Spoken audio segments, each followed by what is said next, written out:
Good night. Your voice, your vote. Legalizing recreational marijuana in Oklahoma. This News Channel 8 Town Hall meeting is sponsored by Grow Generation.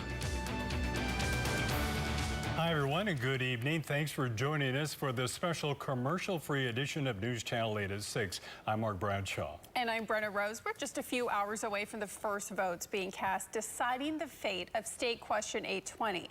You're being asked whether to approve recreational marijuana as well as criminal justice reform on marijuana-related crimes and convictions. Early voting starts at 8 in the morning at county election boards. You can also vote early on Friday between 8 and 6. All polls will be open on Tuesday from 7 to 7. If requested an absentee ballot, you can mail it back or drop it off in person. All that matters is that it's received no later than 7 on Election Day. All right, before the polls open in the morning, we want to make sure you have all the information you need to make an informed decision. And to do that, we brought in a couple of guests. We certainly did. First, we have the Yes on 820 campaign senior advisor Ryan Kiesel. He's an attorney who represented Seminole in the State House for 6 years and is a former executive director for ACLU Oklahoma. Terry White is representing No on 820. She's the CEO for Mental Health Association Oklahoma. She served as the state's Secretary of Health, spent 13 years as a commissioner for the Department of Mental Health and Substance Abuse Services. She also has a master's in social work. News Channel 8 anchor John Hayes is also standing by to give you a voice in the discussion. There's John. Hi, John. We're streaming this newscast live on both Facebook and YouTube right now. We're easy to find. Just search at News Channel 8 Tulsa. John will be monitoring the comments. You can post a question there for our guests. John, we'll check in with you in just a few minutes. So let's get things started, Ryan. We're going to start with you in 1 minute. Why should Oklahomans, in your opinion, vote yes? Thank you. I'm a two-time cancer survivor. Last fall, I was going through a radiation procedure, and I was using medical marijuana to supplement what my oncologists were doing at MD Anderson. In the middle of all of that, I somehow let my medical marijuana card expire. Now, according to the letter of the law, I could have been arrested. I could have lost my job, my law license could have been in jeopardy, and according to some of the opponents of State Question 820, I could have even lost custody of my kids. Now, I know that that's not right, and I know that Oklahomans don't believe that that's right either. And there's a way to fix that. We passed State Question 820. We follow the lead of 21 other states, and keep in mind that of those 21 other states that have legalized marijuana, not a single one has gone back on that. They haven't changed their mind.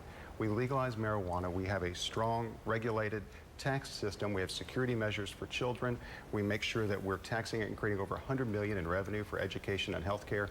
And we free up law enforcement resources by ending harsh penalties for adults that are caught with small amounts of marijuana. All right. Thank you, Ryan. Terry, 1 minute to give voters, convince them to vote no on 820. Thank you very much. I appreciate being here today. I think the argument on State Question 820 is very clear. Is marijuana good for our state? Is it good for our health? And most importantly, is it good for our children? And the fact is the science is very clear. And the reason I stepped up and said I was willing to co-chair the No on State Question 820 campaign is because the science is clear that marijuana, particularly high-content THC marijuana, is very dangerous for brains, particularly brains under the age of 25. And 30 years of prevention science and research shows us anytime we legalize a product, not medical marijuana, not talking about that, but talking about recreational marijuana, anytime we legalize a product, we make it available recreationally, and we normalize its use. We say it's available, you don't have to go through any precursors to get it. We make it in this state question, and I encourage you to read the state question clearly, we normalize its use and say there's very few penalties, if any, for using it in a public place, no matter who's around, including children. What happens is we see an increase in usage across all age groups, including children, even if it says it's illegal for children. And voters know that. It's just like alcohol. Alcohol is not supposed to be available to anyone under the age of 21, but guess what? Our kids have access. Anytime you legalize a product and you make it widely available, use increases, Terry, and so do the consequences. 1 minute is up. Thank you. Is there a chance that I could respond to some of that? Well, you will, pretty soon. Okay, very good. Thank you. We'll give you a chance. Outstanding. Good. Now, there are several parts to the state question. It's not just whether voters want recreational marijuana. It's also whether they want to make changes to the criminal justice system. Before we dive deeper into that, News Channel 8's Sam Gelfand breaks down exactly what voters are being asked to approve. The law, State Question 820 reads, requires resentencing, reversing, modifying, and expunging certain prior marijuana-related judgments and sentences unless the state provides an unreasonable risk to a person. Damian Shade of Yes on 820 sees this as a huge benefit to Oklahomans. A path of clearing old marijuana convictions for the thousands and thousands of Oklahomans who still have those convictions on their records. We read this portion of the state question to Craig Mays and Rogers County's District Attorney Matt Ballard. How do you interpret that sentence? I think it allows wholesale expungement of offenses like trafficking in marijuana and impacting people who have dealt marijuana previously. Why do you think they would put it in there? There's probably a misunderstanding about our current expungement laws. Already, if somebody convicted of a low-level offense can have their offense expunged, there are even forms in the statute that assist with that. The OSBI says 5,000 Oklahomans were arrested for simple marijuana possession in 2020 alone. Oklahoma also sees more federal convictions for marijuana possession than any other state in the 10th Circuit Court of Appeals. Ballard admits the state question's unreasonable risk clause is probably meant for dealers and traffickers. However, it adds litigation, it adds time. And certainly it makes it much more difficult for us to ensure that people know what people have been convicted of. Tulsa County District Attorney Steve Kunzweiler doesn't like the wording either. I kind of call this criminal justice reform hidden in the veil of legalization of marijuana. You know, a minor tweak can make major changes. If this had gone through the normal legislative process, that these are things that we could have pointed out, we could have approached, but because it's a state question, we don't have that opportunity. All right, let's get to Terry first here. What are your thoughts on the wording, modifying and expunging instead of modifying or expunging? I think this is a really important point to discuss, and that is the full content of the state question. I've actually stood up for decades in my career in mental health and said marijuana should be decriminalized. People should not be in police cars, jail cells, or prison cells for marijuana. It is a healthcare issue, and they should be in a healthcare facility. But what you look at in that state question is all the other things that it's doing, increasing access, normalizing the product. All of the other things are the big consequences to be concerned about. If that was a standalone issue, it might be a different story, but Oklahomans have to look at the full language and all of the things that are going to happen. Ryan, I'll give you a chance to respond. Well, you know, we don't have to speculate. We have 21 other states that we can look at. The Journal of American Medical Associations, the National Institute of Drug Abuse, the federal government's experts on this, they have found time and again that teen and adolescent drug use or marijuana use in states that have legalization does not go up. In fact, there's a study in Colorado that shows that it actually went down. So the idea that we just normalize this and we increase access, that's just not true. It's also important to remember that this isn't a debate about whether we have marijuana in Oklahoma or not. Marijuana is here. It's a matter of how we deal with it. Do we want a safe, regulated system that taxes marijuana, that makes sure that people have legal access to products? And I think, you know, when Terry says that we could have decriminalization, how would you do that and not create chaos? I mean, frankly, if you don't have a safe, regulated system, where are those folks going to go and buy their marijuana? They're going to go buy it from a drug dealer who isn't going to be checking an ID, who isn't going to be making sure that it's sold in a child-proof container, who isn't going to be making sure that it's a tested product that's not contaminated with other chemicals or even worse, other drugs like fentanyl. You have to have a safe, legal access market that goes along with decriminalization. Do you think including criminal justice reform in the state question will hurt the chances come election day? Absolutely not. I know that Oklahomans support this, and unlike the opponents of State Question 820, who have worked for decades against criminal justice reform at the state capitol and at the ballot box, Oklahomans want this. They know that it doesn't make sense to have a criminal justice system that puts people in jail, arrest 4,500 people.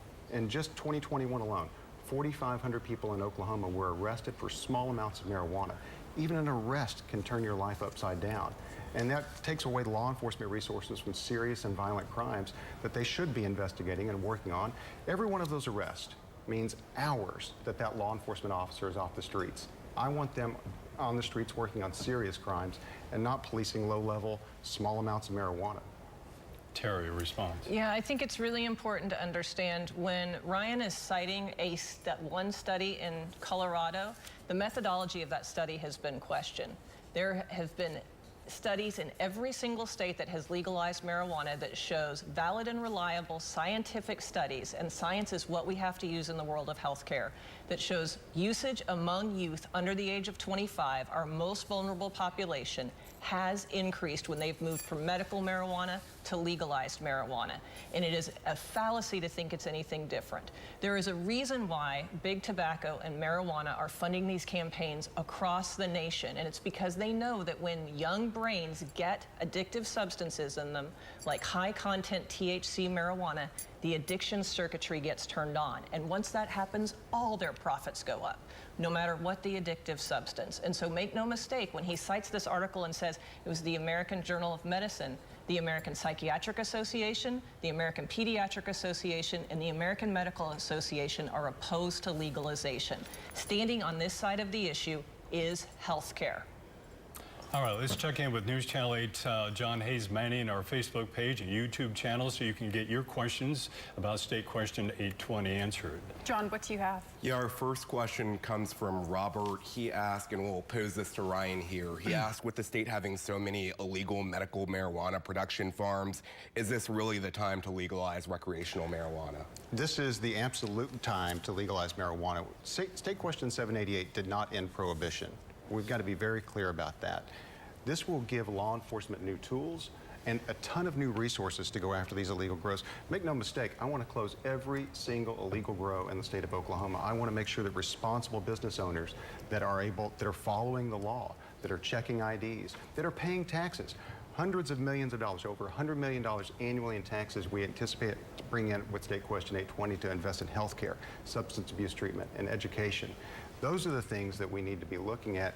This will give us, the people that really want State Question 820 to fail are the illegal operators. They're the cartels out there, because they know that they would have to compete with that marketplace. Right now, if you don't have a medical card, where do you go buy?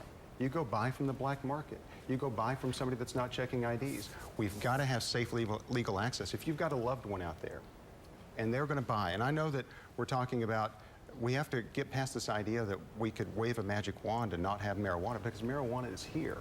If you've got a loved one between 21 and 25, and after 21, we let folks do a lot of things. But if you've got somebody from 21 to 25, or 21 and over really, and they're going to go buy marijuana, don't you want to buy them? Don't you want them to be able to buy it safely? Don't you want to be able to buy it in a regulated environment and pay taxes, that we invest in our education and health care in the state of Oklahoma?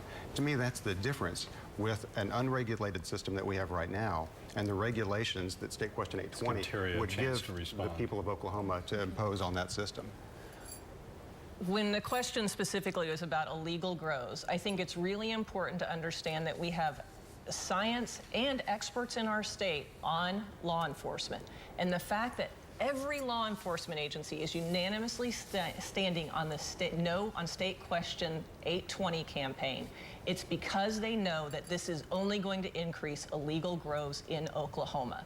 The cartels and all of those individuals already love the fact that we have very low regulations in our state and that it's easy to grow illegally here. And they want the opportunity to do more of that, and that's what legalization does. There's a reason the Sheriff's Association, there's a reason the Association of Chiefs of Police, and there's a reason district attorneys on illegal grows are standing on the no side. So make no mistake, this is not going to improve that situation. It's going to make it worse. We don't have the resources to handle law enforcement now. The sheriffs have actually been pulled off of their normal duties and are trying to help the medical marijuana authority handle the illegal grows now, and they know this is going to make it worse, and that's why they're saying no loud and clear. And those law enforcement agencies right now don't have the resources that they need. I agree. We need to give law enforcement the tools that they need. 820 gives them new tools and resources. $100 million annually coming into the state, but also county and municipal sales tax that will go directly into their budgets. I know for a fact that sheriffs around the state right now are having a difficult time hiring deputies because they just can't afford to pay a living wage. We need to give them the resources that they need to do that. But make no mistake about this.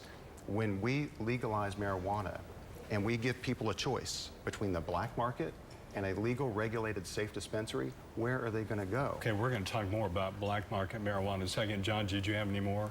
We're going to leave our questions there for now and come back to you all in a little bit. Thank you both. Okay, right, John, thanks, thank John. you. The Oklahoma Bureau of Narcotics says there are crime syndicates from at least a dozen different countries operating here in Oklahoma. Dan Snyder found Oklahoma has become a hub for black market marijuana. It is like trying to hold back the ocean with a broom.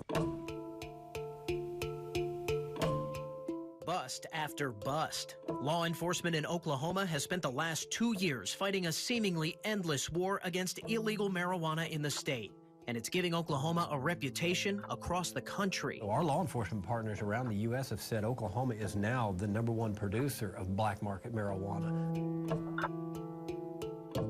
Woodward says OBN first started noticing illegal operations moving into the state around fall 2020. Then, major grow areas like California and Nevada were shut down for COVID. But Oklahoma... We're open for business in the state of Oklahoma. It was really an ideal location for people who were trapped during the pandemic and unable to move their products to the black market. It wasn't just COVID drawing in the criminal side of the business. Woodward points to cheap land, inexpensive licenses, and some of the loosest restrictions in the country. Those things combined caught the attention of some of the most notorious criminal groups around the world. We've tied to Mexican drug cartels. We've tied many of them to Chinese money laundering organizations. But we've even got criminal organizations from the Eastern Bloc of Europe, tied to Russia, Slovakia. These groups have all found ways to skirt current state laws, making themselves look legitimate with straw or ghost owners. That, plus a glut of thousands of grows across the state, makes it harder for OBN to track them down. In all, Woodward says they've shut down around 200 illegal grows over the last 2 years, with another 2,000 under investigation. Agents have seized 200,000 plants and around 30,000 pounds of processed marijuana, all worth billions. It's just a dent in what these groups are bringing in. When they're growing for $100 a pound and they can sell it for $4,000 a pound in Flushing, New York, or Brooklyn, New York. And so that's $3,900 a pound profit, and sometimes they're moving 2,000-3,000 pounds at a time to the East Coast. And OBN says these busts are coming with much more than just weed seizures. Officials say with these groups in play, all sorts of crimes are on the table. We're finding prostitution, we're finding human trafficking, sex trafficking, and gambling operations, and a lot of violence. That violence was on full display in November when OSBI reported 4 people were executed at a grow outside Hennessy. Woodward says it's not the first killing related to the black market business, but he's also not sure they'll ever have an actual count. There have been other homicides that we are aware of, but we're not sure how many we will never know about potentially. There's a lot of workers on farms that are undocumented. Nobody would know if they're missing.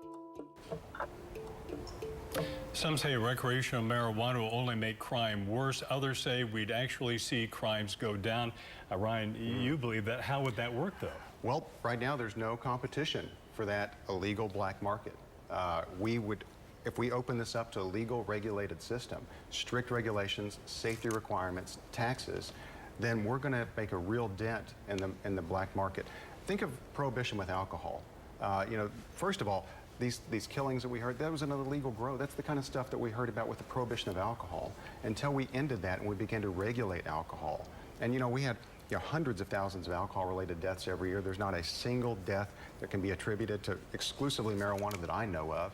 But we don't outlaw alcohol because we realized that was a failed experiment.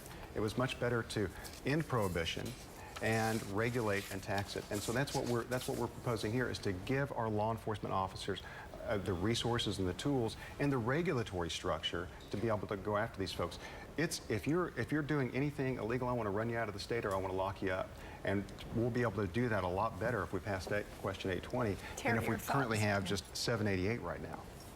We've already run this experiment in Oklahoma.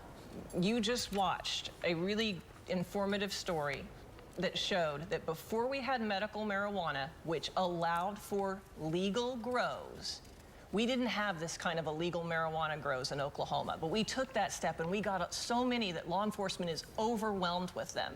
And it's very clear that the next step, when we make even more grows legal, that we're going to have more illegal grows because we don't have the regulations in place. This state question does not put the regulations in place to control against this, and there are people waiting to come to Oklahoma because there's going to be more opportunity. Ryan talks about the tax base on law enforcement. I really hope we get into this because this is the biggest fallacy of the state question. This state question is going to increase the number of people struggling with addiction and mental health issues. It's going to increase the number of illegal grows, and they say, but we're going to sell some and get taxes from it and then pay for the consequences, but we're going to grow that happening the whole time, and that's a fallacy. When you have problems from this, and the way you propose to pay for those problems is to tax it, but you're just going to create more and more of those problems, you never get out of that hole. It doesn't work. And we already know that's happening, and that's why we have illegal grows today. Now, Governor Kevin Stitt said that he thinks marijuana is bad for young people. The CDC also says it can negatively affect teenagers and young adults. It says about 30% of users have what's called marijuana use disorder, and it says studies have linked marijuana to mental health problems, including schizophrenia. Now, Terry, you served as a commissioner for Oklahoma's Department of Mental Health and Substance Abuse for 13 years. Can you explain what marijuana use disorder is, and should it be a factor when it comes to voting? I think it's a huge factor. So what happens in the brain, and I'm going to get really nerdy with brain science for just a moment because this is such an important point. Before the prefrontal cortex of the brain is fully developed, which usually happens between the ages of 18 and 25, young brains are much more susceptible to having their addiction circuitry turned on by cannabis and having cannabis use disorder, addiction to marijuana. More importantly, or equally importantly, I should say, the science shows clearly it increases suicidal ideation in young brains, that high-content THC increases the onset of psychosis, schizophrenia, similar symptoms, that would have stayed latent. And the science is so clear about this that the American Academy of Pediatrics and the American Psychiatric Association are opposed to legalization and have both stated it's because of what happens in children's brains. And when you legalize, kid use goes up along with use in every other age group. It is the #1 reason why, as the former commissioner of Mental Health and Substance Abuse Services and the current CEO of Mental Health Association Oklahoma, that I'm speaking out on this topic because it's the most misunderstood part of this state question and of high-content THC use. Period. Yeah. It is dangerous for our children. Are you concerned with all that? You know, I want to keep marijuana out of kids' hands. And so with State Question 820, we have strong regulations, safety requirements. And right now, this idea that Oklahomans over 21 are not using marijuana, even without a medical card. A recent study showed that over 100,000 Oklahomans right now are using marijuana without a medical card. Where do we want them to buy that? Do we want them to buy that from a regulated dispensary where they're testing that product to make sure it doesn't have fentanyl in it or that it doesn't have pesticides in it? Or, you know, that's the question that we have to be asking ourselves right now. Marijuana was here before 788. It's definitely here now. It's a matter of what are we going to do with it. We can't go back. We have to move forward. We have to have strong regulations that regulate the entire market, that provide an enormous amount of revenue, hundreds of millions of dollars into education and health care in the state of Oklahoma. You know, we're talking about kids. You know, I'm a dad. I look at all of this through the lens of a dad, even whenever I was drafting State Question 820, because I wanted to be safe. I wanted to have strong safety requirements in there, but I also wanted to fund education. You know, my son goes to one of the best public schools in the state of Oklahoma. He's sharing a science textbook right now. My daughter goes to a great public elementary school. Every year in the fall, they've had to move their classroom because the air conditioners go down. We need these resources in the state of Oklahoma. Right now, this product is being sold. Don't make any mistake about it. It's being sold. It's just a matter of who's profiting from it. Do we want the cartels to profit from it, or do we want the people of Oklahoma to profit from it? And I know that we're talking about these illegal grows, but the best answer to these illegal grows are legal businesses run by Oklahomans. The idea that we're going to have this explosion of new grows, that's just not the case. We have a moratorium in place. We have a moratorium in place on dispensaries. State Question 820 says that for the first 2 years, you had to have had a commercial license for a year prior to the passage of State Question 820. So we're not going to see this huge proliferation of new businesses. People waiting on the outside wanting to come in, they can't come in. I need to interrupt you. We want to get to John Hayes. Any more questions, comments? We'll get back to you. Tons of questions. I do want to be respectful of our viewers here. Now, Dania asked, how will drug tests for jobs work if recreational marijuana is legalized? State or federal jobs and school. Employers can still drug test. Yeah, I think this is a really important question, and On the brain science question, as you heard, Ryan pivoted from that and then went into illegal grows and funding of education. There is a reason that on the No campaign, the state chamber representing businesses, the Tulsa chamber representing businesses, and the Oklahoma City chamber representing businesses have said no on State Question 820. And one of the reasons for that is this fallacy that the Yes campaign keeps talking about we're going to generate all this money for education and treatment. It's not a fallacy. And here's the problem. Studies show that for every dollar that you create when you legalize and tax marijuana, that you create $4.50 in cleanup costs to deal with the consequences, whether that's law enforcement, whether that's the need for treatment. It doesn't actually work. When you do something that increases the negative consequences that are going to happen, the dollars created from it don't pay for it. The other piece that I think is just critically important is to understand that brain science, right now in our state, the door to get help is too narrow. Mental health and substance abuse is the biggest public health problem facing Oklahoma right now. Illegal grows, the biggest law enforcement problem facing Oklahoma. And every expert in this area and the science shows that what happens with 820 is we exacerbate both of those problems. Now is not the time. We're getting close to the end. 30 seconds for each of you to your closing comments. You know, talking about employers, they'll still be able to drug test, but a big deal is jobs. Rural Oklahoma, we've created quality jobs all across the state of Oklahoma, and I think that we're going to have $1.8 billion in economic activity that's generated as a result of that. That's going to go directly into these economies. We're going to generate millions in tax revenue to go into education and healthcare. We're going to have a safer, regulated system instead of the black market right now that controls every sale that doesn't take place within the medical marijuana system. 30 seconds, Terry. I think the most important point is that every state who has legalized marijuana, gone from medical to legal, has seen an increase, and most states estimate, and science shows and data shows, it's a 25% increase in kid use. No one is saying, and when the Yes campaign says we're saying marijuana is illegal, we don't have it, we're not saying we don't have it. We're saying Oklahomans know that we're vulnerable and we can't stand another increase of 25% of more kids using marijuana in our state. The question is it here? It's do we want to make this problem worse in Oklahoma? And the answer to that is no. All right, we're out of time. Thank you very much. And we want to thank both of you for taking part, and thank you for joining us for this special edition of News Channel 8. We hope you feel better informed before heading to the polls. Have a good night. We'll see you back here tonight at 10. Your voice, your vote. Legalizing recreational marijuana in Oklahoma. This News Channel 8 Town Hall meeting is sponsored by Grow Generation. 18-month financing, 30-day price guarantee, and up to $5,000 in package rebates. Put us to the test. You can't do this alone. Not an investigation of this scope. We're partners. Her death is part of a pattern. Another missing, murdered Indigenous woman.